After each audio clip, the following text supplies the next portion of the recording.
The Soviet Union, due to its peculiarity of being isolated, produced certain laws and rules that are very bizarre to our eyes. Buying a car, besides being difficult, was time-consuming. Often the waitlist exceeded 5 years. However, some car models were completely prohibited from being sold to the general population. And the reasons you will learn in this video. Hey everyone! Welcome once again to the channel. It's a pleasure to have you here. And look, if there's one thing I love to talk about, it's history. Especially about Soviet cars, because there are things that really only happened there. So today we are going to have a great historical curiosity. I already asked you to like, subscribe, and without further ado, let's get to the video. Trucks, vans, and commercial vehicles, even the small ones. Soviet citizens did not have access to purchase any type of commercial vehicle. Obviously they existed, but they were all in the possession of the state. And the reason is very simple. In the Soviet Union, it was forbidden to be an entrepreneur. The word entrepreneur, company, entrepreneurship was considered almost an insult there in the Soviet Union.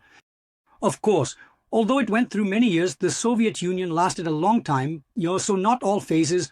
It was completely rigid, but towards the end it was a bit more relaxed. However, for many years, being an entrepreneur was almost a sin there in the Soviet Union. So why would you need a commercial vehicle if you couldn't be an entrepreneur, right?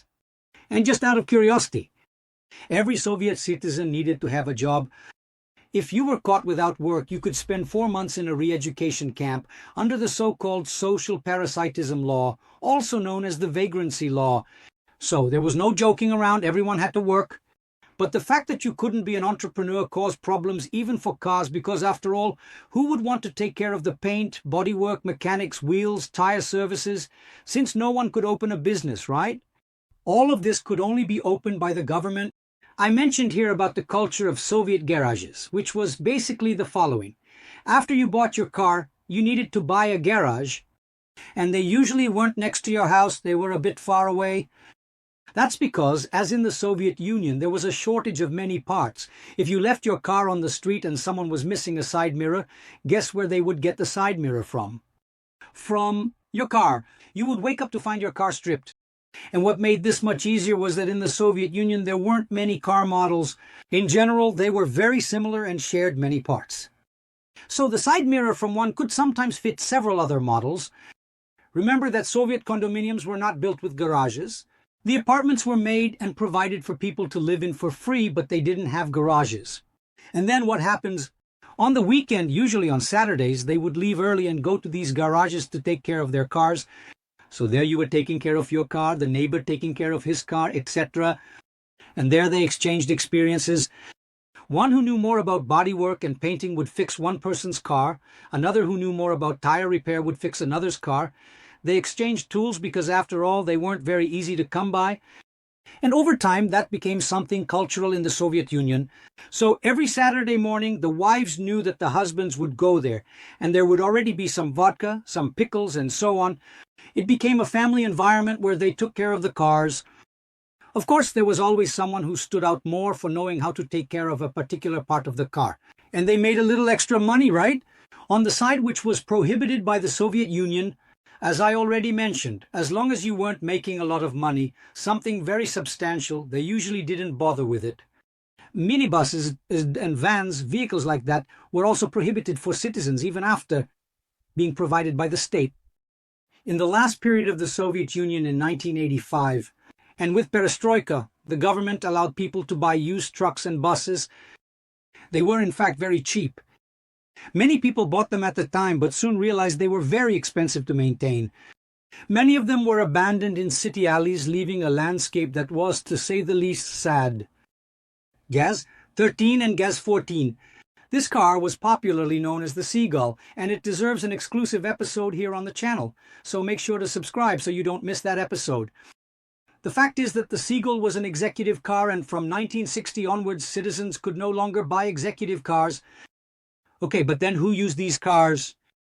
Usually citizens who held high positions in the party or were heads of some large state-owned company. In this case, the car was provided to them, but they were not the owners.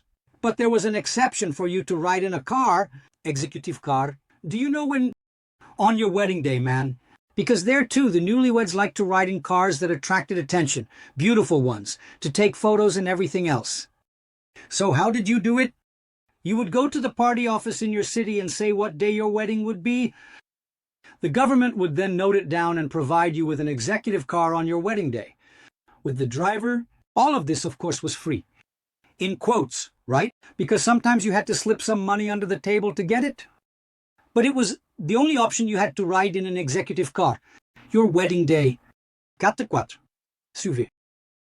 Until the appearance of the Lada Niva and the UAZ 469, no one could have a 4x4 SUV. Not even after being decommissioned from some state-owned company, which was a problem after all. Having a 4x4 in that region is not a trend, but a necessity. In fact, both the UAZ 469 and the Lada Niva are still produced today, and they will also have exclusive videos here on the channel. Gas 3102. The General. This vehicle began to be sold to the general public starting in the 1980s, and those who bought it liked to flaunt it. That's because before, it was basically a car for high-ranking party officials. Although some astronauts or cosmonauts received them, some from the government. Now imagine, man, you had to be an astronaut to have access to a car like that. Foreign cars, even those from socialist countries, foreign cars in general only entered the Soviet Union with special authorization, and usually those who brought them were Soviet artists, writers, painters, ballet dancers, singers, and such. Later, when they got rid of these cars, they were put up for sale in a specific store where only foreign cars were sold. And then anyone could buy them. But you know, right? There wouldn't be any spare parts available. Crazy, right? The Soviet Union really had many automotive curiosities. And if you want to know more about them, go ahead and subscribe to the channel. Don't forget to share this video with a friend you usually talk about cars with. As you already know, I now have a channel club. So, if you want to become a member, you will greatly help the channel. Don't forget that in the comments there are pinned links to good books about history, automotive topics, and specific models. After all, I really like history, and I also share with you the books I usually read to enhance my studies here. Thank you very much. And see you next time.